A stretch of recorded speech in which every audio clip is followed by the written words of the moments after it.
Jesus' appreciation for art. Flavius, the Greek Jew, was a proselyte of the gate, an expression indicating that he was neither circumcised nor baptized. He was a free thinker, and when he came in contact with the gospel about the kingdom, he was instantly on fire.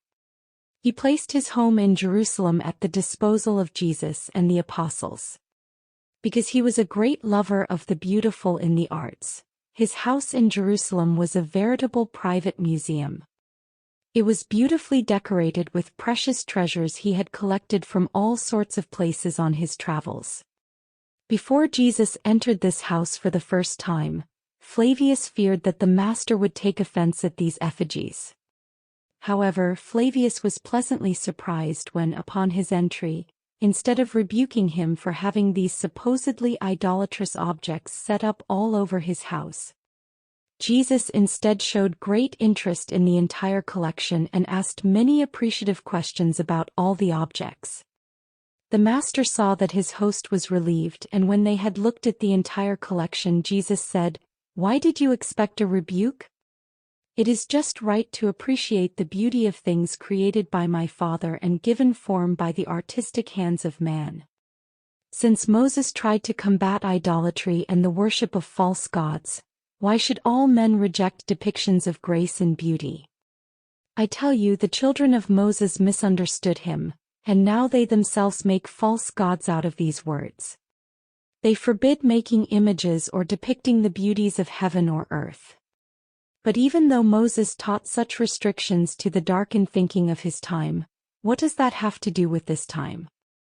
Now that the Father is revealed in heaven as the universal Spirit reigner over all and everything, I tell you that in the coming kingdom it will no longer be taught, "You shall not worship this or that."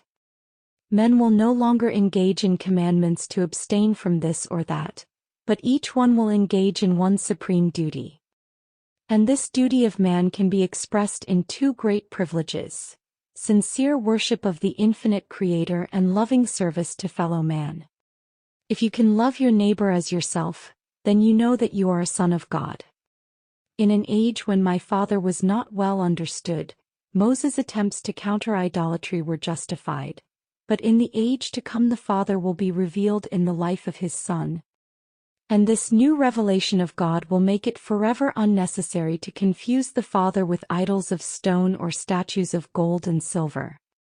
Intelligent people may enjoy art treasures without confusing such material appreciation of beauty with the worship of the Father in heaven.